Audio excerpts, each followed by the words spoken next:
নমস্কার। The power of astrology Sumanta G Chowdhury আমার এই ইউটিউব চ্যানেলে আপনাদের সবাইকে স্বাগত। এখন আমি আলোচনা করব সিংহ রাশি নিয়ে। সিংহ রাশির সেকেন্ড ফেজ অর্থাৎ জুন থেকে 31 ডিসেম্বর এই যে দ্বিতীয় ইনিংসটা শুরু হয়েছে, এই দ্বিতীয় ইনিংসে অনেক পরিবর্তন সিংহ রাশির জাতক জাতিকাদের মধ্যে লক্ষ্য করা যাবে। সেটা কারোর কারোর ক্ষেত্রে পজিটিভ পরিবর্তন, কারোর কারোর ক্ষেত্রে নেগেটিভ পরিবর্তন। এখন আমাকে আপনারা প্রশ্ন করতেই পারেন যে হঠাৎ করে এই পরিবর্তনটা সেকেন্ড ফেজে এলো কেন?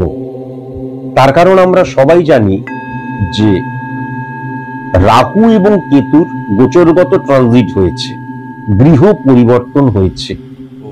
রাহু এবং কেতু ভেরি ভেরি ইম্পর্টেন্ট, তার কারণ এরা কিন্তু ছায়া প্ল্যানেট, ক্যালকুলেটিভ প্ল্যানেট। যখন আমার প্রেডিকশন করা হয় তখন ক্যালকুলেশনের ক্ষেত্রে এই প্ল্যানেটগুলো কিন্তু ভেরি ভেরি ইম্পর্টেন্ট।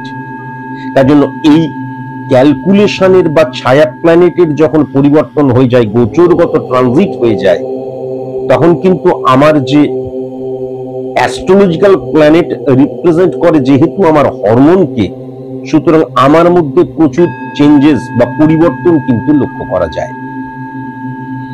এখন এইটা কিন্তু সবাই বলছে, আপনারা সোশ্যাল মিডিয়া যদি দেখেন তাহলে সবাই বলছে যে রাহু এবং কেতুর জন্য কিন্তু এই সেকেন্ড ফেজে প্রত্যেকটি রাশির বিপুল পরিবর্তন লক্ষ্য করা যাচ্ছে। আসলে কিন্তু সেটা নয়, আমি আপনাদের বুঝিয়ে দিচ্ছি।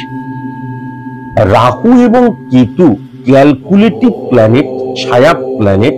আগেই বললাম ক্যালকুলেশনের জন্য লাগে।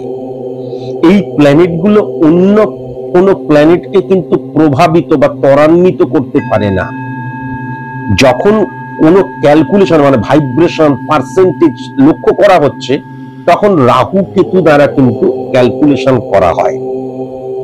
এখন রাহু কেতুর গোচরগত ট্রানজিটগত অবস্থানের মধ্যে দিয়ে দুটো প্ল্যানেট, দুটো গ্রহের কার্যকারিতা, মানে আমার জন্ম ছকই বলি, স্পট ইমপ্লিমেন্টেশন ছকই বলি, কালপুরুষ ছকই বলি, দুটো প্ল্যানেটের কার্যকারিতা তীব্র হয়ে যাচ্ছে এবং তারা কিন্তু তাদের রিফ্লেকশন বা কার্যের যে জায়গাটা কেবলমাত্র নিজেদের দ্বারা বা নিজেদের মধ্যে কিন্তু সেটাকে রাখছে না, সব জায়গায় কিন্তু ত্বরান্বিত করছে। সেই দুটো প্ল্যানেট হচ্ছে, একটা হচ্ছে শনি আর একটা হচ্ছে বৃহস্পতি। এবার খুব ভালো মতন লক্ষ্য করা গেছে, যখনই বৃহস্পতি এবং শনি কার্যকারিতা বেড়ে যাচ্ছে, তখন সে কিন্তু রাহুর যে ফাংশনটা সেটাকে অফ করে দিচ্ছে। এবার আপনারা বলবেন রাহু হঠাৎ করে অফ হয়ে গেল কেন? যদি আপনাদের মতন করেই আমি বোঝাই, তাহলে শনি কিন্তু কট্টর বাস্তববাদী। আমাদের শনি কিন্তু কখনো ইলিউশন, আবেগ এইগুলোকে কখনো বরদাস্ত করতে পারে না। আর বৃহস্পতি মানে আমার ভেতরের যে জ্ঞান, প্রফেশনালি কতটা ইমপ্লিমেন্ট করতে পারছি। আর রাহু মানে হচ্ছে ইলিউশন, আবেগ, ইমোশন। তাহলে যখনই কট্টর বাস্তববাদী আমার মন জেগে উঠছে, তখন কিন্তু ইলিউশন, আবেগ এই সব কিছু কিন্তু বলহীন হয়ে যাচ্ছে। তাহলে নর্মালি যদি বোঝানো হয় তাহলেও কিন্তু এই ব্যাপারটাই এসে দাঁড়াচ্ছে। এখন এই যে সিচুয়েশনটা জুন মাস থেকে 31 ডিসেম্বর পর্যন্ত সৃষ্টি হয়েছে এবং তার ফলে সিংহ রাশির যেইটা আমি লক্ষ্য করতে পারছি, সেকেন্ড হাউসে কিন্তু শনি চলে এসছে এবং শনি এক্ষেত্রে মারাত্মক বলবান হয়ে গেছে। সুতরাং সিংহ রাশির জাতক জাতিকা তোমরা যারা, দেখা যাচ্ছে আমি মাসে 1 লাখ টাকা ইনকাম করি, জুন থেকে 31 ডিসেম্বর পর্যন্ত মানে নিদেন পক্ষে বা কম পক্ষে ওই 1 লাখটা 1.5 লাখ 2 লাখে যাওয়া উচিত। সেটা যদি কখনো 5 লাখেও চলে যায় তাতেও কিন্তু কেউ বিচলিত বা অবাক হওয়ার কিছু নেই। যারা তোমরা 5,000 টাকা ইনকাম করছো তাদের 20-30 হাজার টাকা ইনকাম করা উচিত। যারা তোমরা 10,000 টাকা ইনকাম করছো তারা 25, 30, 35, 40 ইনকাম করা উচিত। এখন প্রবলেমটা কি হয়ে যাচ্ছে, এটা আমি যেহেতু একটা সার্বিক আলোচনা করছি, তাই সার্বিক মতে কিন্তু সিংহ রাশির এই প্ল্যানেটের অত্যন্ত পাওয়ারফুল যে জায়গাটা সেটা আমি লক্ষ্য করতে পারছি। কিন্তু পশ্চিম বাংলায় হাজার হাজার লক্ষ লক্ষ সিংহ রাশির জাতক জাতিকা রয়েছে। তাদের জন্ম date of birth, time of birth, place of birth আলাদা, সুতরাং জন্ম ছক আলাদা, স্পট ইমপ্লিমেন্টেশন ছক আলাদা, কালপুরুষ ছক আলাদা। সুতরাং তোমরা অবশ্যই কিন্তু কোন পিওর সায়েন্টিফিক অ্যাস্ট্রোলজার, যিনি জন্মছক দ্বারা স্পট ইমপ্লিমেন্টেশন ছক ক্রিয়েট করতে পারেন, কালপুরুষ ছক ক্রিয়েট করতে পারেন, তার কাছে গিয়ে যদি তোমরা প্রেডিকশন করিয়ে নাও এবং নেগেটিভিটিটাকে ফাইন্ড আউট করে সেটাকে শর্ট আউট করে নাও, তাহলে জুন মাস থেকে 31 ডিসেম্বর এই সময়টা কিন্তু অত্যন্ত অত্যন্ত পজিটিভ সময়, সেটা কিন্তু আমি লক্ষ্য করতে পারছি। একটা প্রবলেম সৃষ্টি হচ্ছে, ফার্স্ট হাউসেই কিন্তু বৃহস্পতি বসে রয়েছে এবং সেখানে কিন্তু কেতুও বসে রয়েছে। বৃহস্পতি এবং কেতুর যদি ক্যালকুলেশনটা লক্ষ্য করা যায়, তাহলে আমি যতটা জানি ততটা কিন্তু আমি প্রকাশ করতে পারছি না। তুমি যদি তোমার জন্য জানো তাহলে এক্ষেত্রে ঠিক ছিল, কিন্তু বৃহস্পতি যেহেতু প্রফেশনালিটিকে সবসময় ইমপ্লিমেন্ট করে, প্রফেশনাল জ্ঞান, যেই জ্ঞানটাকে আমি বিক্রি করে আমি উপার্জন করছি, তাহলে সেক্ষেত্রে কিন্তু আমি দেখতে পাচ্ছি যে আমার যতটা বিজনেস জ্ঞান, আমার যতটা সার্ভিস করছি, মানে যে প্রোডাক্ট নিয়ে যে অর্গানাইজেশনে যতটা জ্ঞান, ততটা কিন্তু আমি দিতে পারছি না, এটাও কিন্তু লক্ষ্য করা যাচ্ছে। তাহলে স্যার এবার একটা প্রশ্ন অবশ্যই জানছে যে তাহলে কি এই যে আমি দিতে পারছি না, তার ফলে কি আমার বিজনেস ক্ষেত্রে বা আমার সার্ভিস ক্ষেত্রে, মানে আমার কর্মক্ষেত্রে কোন রকমের আমার যে পদমর্যাদা সেটা কি ক্ষুণ্ণ হবে? ক্ষুণ্ণ হবে না। কেন স্যার? কেতু তো রয়েছে, কেতু থাকলেও ক্ষুণ্ণ হবে না। তার কারণ কেতু হচ্ছে ক্যালকুলেটিভ প্ল্যানেট, ছায়া প্ল্যানেট, যার নিজস্ব কোনো পাওয়ার নেই। সে যেই ঘরটাতে বসে থাকে সেই ঘরের অধিপতি গ্রহ যদি পাওয়ারফুল হয় সে পাওয়ারফুল হয়ে যাবে, সেই ঘরের অধিপতি গ্রহ যদি নেগেটিভ হয়ে যায় তাহলেও কিন্তু সে নেগেটিভ হয়ে যাবে। তাহলে কেতু কিন্তু শনির ঘরে বসে আছে, শনি কিন্তু পাওয়ারফুল হয়ে রয়েছে। তাহলে আমার বিজনেস ক্ষেত্রে, আমার সার্ভিস ক্ষেত্রে, আমার কর্মক্ষেত্রে, আমার পজিশন, আমার যে মর্যাদা, আমার যে ডিগনিটি বা এই যে সম্মানের জায়গাটা, সবকিছুই অক্ষুণ্ণ থাকবে এবং সেটা বরঞ্চ আস্তে আস্তে আরো বৃদ্ধি পাবে 31 ডিসেম্বর পর্যন্ত। কিন্তু তোমার দিক দিয়ে তোমার যতটা নলেজ আছে, যতটা জ্ঞান আছে, ততটা কিন্তু তুমি দিতে পারবে না। তার অর্থ এই নয় যে তুমি ডিটোরিয়েট করে গেলে, তা নয়। তার অর্থ এই নয় যে আমি ব্যর্থ হয়ে গেলাম, তা নয়। তোমার দেখা যাচ্ছে 100-এ 95% দেওয়ার মতন ক্ষমতা রয়েছে, তুমি হয়তো 80% দিচ্ছ, তাতেই কিন্তু তোমার শ্রীবৃদ্ধি হবে, সেটাও কিন্তু লক্ষ্য করা যাচ্ছে। এখন প্রবলেম একটা জায়গা লক্ষ্য করা যাচ্ছে, 12 নম্বর ঘরে কিন্তু শুক্র এবং মঙ্গলের অবস্থান সৃষ্টি হচ্ছে।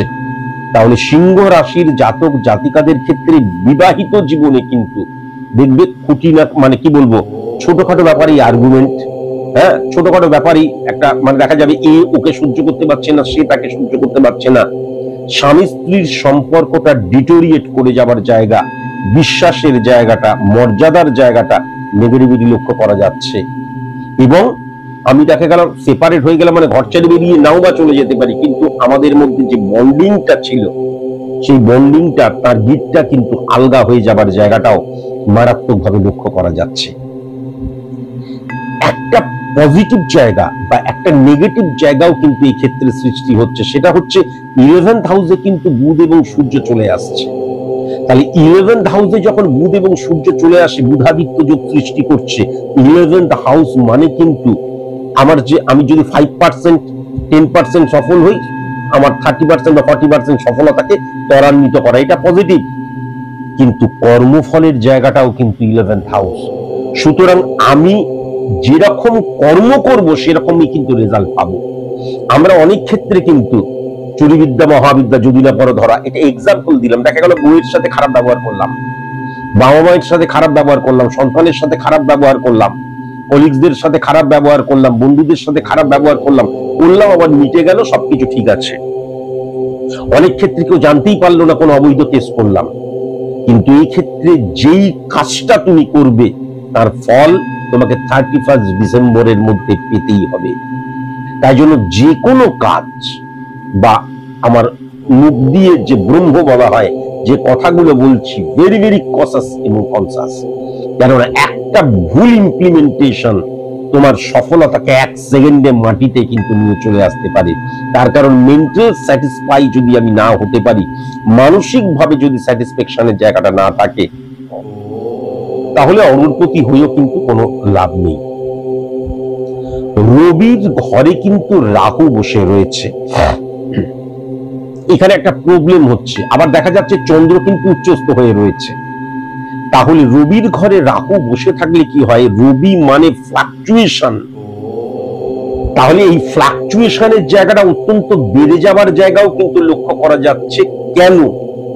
তার কারণ রবি দ্বারা কিন্তু আমরা আত্মমর্যাদা বোধকেও বুঝি। আমাকে কেউ একটা ঠুস কথা বললো, কি আমাকেই কথা বললো, অনেকে কিন্তু হেসে কাটিয়ে দিতে পারে। আর অনেকে ওই ছোট্ট ব্যাপারটা নিয়ে কি, এই যে অত্যন্ত সেন্সিটিভ হওয়া, আত্মমর্যাদা বোধ, এই সময় কিন্তু রাহু যেহেতু মানে বৃদ্ধি করে, তাই জন্য এই সময় মারাত্মক কিন্তু ইনক্রিজ করবে। কেউ একটা টুক করে কোনো কথা বলল, সেই কথাটা হয়তো সে নর্মালি বলেছে, কি আমাকে এই ধরনের সকলের সামনে কথা বললো, এই জায়গাটা লক্ষ্য করা যাচ্ছে। চন্দ্র কানেকশন রাহু আবার রবির ঘরে বসে রয়েছে, তাহলে এই সময় কিন্তু ইলিউশন, আবেগ ভয়ঙ্কর রকমের তোমার মধ্যে লক্ষ্য করা যাচ্ছে। মানে কোনো একজনের একটা কথা নর্মালি সে বললো, সেই কথাটাকে তোমার লেগে গেল বা ধরলে, তখন সেটাকেই তুমি আস্তে আস্তে বাড়াতে শুরু করবে। এবং ঠিক এই কারণের জন্যই কিন্তু যেটা লক্ষ্য করা যাচ্ছে, যে শনি বা শনির দ্বারা যদি 796 কানেকশন লক্ষ্য করা যায়, তাহলে শত্রুতা বৃদ্ধি হওয়া বা শত্রুতা তৈরি হওয়া, এই শত্রুতা তৈরি হওয়ার পেছনে কিন্তু তোমারই হাত থাকবে, এটাও কিন্তু লক্ষ্য করা যাচ্ছে। মানে দেখা গেল ও আমার সাথেই কথা বললো, ওকে আমি ইগনোর করতে শুরু করলাম, ভালো বন্ধু ছিল, প্রতিদিন তোমরা কথা বলতে, তারপর দেখা গেল তাকে ইগনোর করতে করতে করতে করতে সে একটা সময় তোমার শত্রু হয়ে গেল, তুমি তাকে শত্রু বানিয়ে ফেললে। এই জায়গাটাও কিন্তু মারাত্মক রকমের লক্ষ্য করা যাচ্ছে। শুক্র এবং চন্দ্রের যে অবস্থান রয়েছে, তার দ্বারা যেটা বোঝা যাচ্ছে, সেখানে কিন্তু মঙ্গল বসে রয়েছে। সুতরাং সিংহ রাশির জাতক জাতিকাদের ক্ষেত্রে কিন্তু প্রেম ভেরি ভেরি কসাস এবং কনসাস, প্রেমজ বিবাহ ভেরি ভেরি কসাস এবং কনসাস, প্রেমজ বিবাহ ছেলেদের ক্ষেত্রে ভেরি ভেরি কসাস এবং কনসাস সিংহ রাশির ক্ষেত্রে। আর মঙ্গল কানেকশন আছে বলে মেয়েদের ক্ষেত্রে কিন্তু প্রেমজ সম্পর্কটা, যখন আমি প্রেমজ সম্পর্ক বা প্রেমে পড়ছি বা এই সম্পর্কটাকে ক্যারি করছি, ভেরি ভেরি কসাস এবং কনসাস তোমাদেরকে কিন্তু হতেই হবে। বৃহস্পতি কেতুর অবস্থান, কেতু কিন্তু উচ্চস্থ হয়ে রয়েছে, আমি আগেই বললাম যেটা, কেননা কেতু শনির ঘরে, শনি কিন্তু সেকেন্ড হাউসে রয়েছে। তাহলে মেয়েদের ক্ষেত্রে কিন্তু সিংহ রাশির জাতক জাতিকাদের ক্ষেত্রে দেখে শুনে বিবাহ হচ্ছে, তাহলে মেয়েদের ক্ষেত্রে কিন্তু বিবাহটা অত্যন্ত পজিটিভ, ছেলেদের ক্ষেত্রে বিবাহটা অত্যন্ত নেগেটিভ। আমি কিন্তু প্রেমজ বিবাহের কথা বললাম না, দেখে শুনে বিবাহের কথা বললাম, সেই জায়গাটা কিন্তু পরিষ্কার লক্ষ্য করা যাচ্ছে। এইবার খুব ভালো মতন যদি দেখা যায় 1 2 3 4 5 6 7 8, 5 নাম্বার ঘর, আবার যদি 8 নাম্বার ঘর, বুধের কানেকশন। 5 নাম্বার ঘর মানে কিন্তু সফলতার জায়গা। তোমার সফলতার পেছনে কোনো গাইড জোর কাজ করবে না, তোমার সফলতার পেছনে কিন্তু ব্রেন কাজ করবে, এটাও লক্ষ্য করা যাচ্ছে। আবার 8 নাম্বার ঘরে বুধ অত্যন্ত পাওয়ারফুল করে দেয়, কিন্তু নার্ভের রোগেরও সৃষ্টি করে, এটাও কিন্তু মাথায় রাখার প্রয়োজন আছে। 8 নাম্বার ঘরে বুধ অত্যন্ত পাওয়ারফুল, বুধ এবং শনিকে মানা হয়, কিন্তু নার্ভের রোগের সৃষ্টি করতে পারে। খুব অল্পতেই বিচলিত হয়ে পড়তে পারো, খুব অল্পতেই কিন্তু নার্ভাস হয়ে যেতে পারো, সেই জায়গাটাও কিন্তু মারাত্মকভাবে লক্ষ্য করা যাচ্ছে। মাতৃভাব অত্যন্ত পজিটিভ হয়ে রয়েছে, মাকে সম্মান, মাকে শ্রদ্ধা, মায়ের চাহিদা পূরণ করা বা মাতৃতুল্য কারণ, এটা কিন্তু অত্যন্ত পজিটিভ জায়গা, সেটাও কিন্তু আমি লক্ষ্য করতে পারছি। আর আমি যদি রবির জায়গাটা লক্ষ্য করি, তাহলে এক্ষেত্রে কিন্তু পিতৃতুল্যকেও বা বাবার দিক দিয়ে, জনক তার দিক দিয়ে মারাত্মক সাপোর্টের জায়গাটাও কিন্তু লক্ষ্য করা যাচ্ছে। এখন সবকিছুই তুমি ইলিউশনে আক্রান্ত হয়ে করবে, এবং তার ফলে দেখা গেল ঘরে ঢুকলে সারাদিন কাজ করার পর বউ কিছু একটা বললো, দেখা গেল উদম বাবাকে উল্টোপাল্টা কথা বলে দিলে। কখনো বলতে চেও না, তার কারণ বাড়ির গুরুজনদের অসুস্থতার জায়গাও কিন্তু মারাত্মকভাবে লক্ষ্য করা যাচ্ছে। এই সময় কোনো জমি জমা কিনতে যেও না, এই সময় কিন্তু কখনো ভূমি পূজা করতে যেও না, হ্যাঁ, এই সময় কিন্তু কখনো তোমরা সংকল্প করতে যেও না, নামগোত্র দিয়ে পুজো দিতে কখনোই কিন্তু যেও না। সিংহ রাশির জাতক জাতিকাদের ক্ষেত্রে এটা অবশ্যই কিন্তু মাথায় রেখো। আলটিমেট অত্যন্ত পজিটিভ সময়, সেটা কিন্তু আমি দেখতে পাচ্ছি।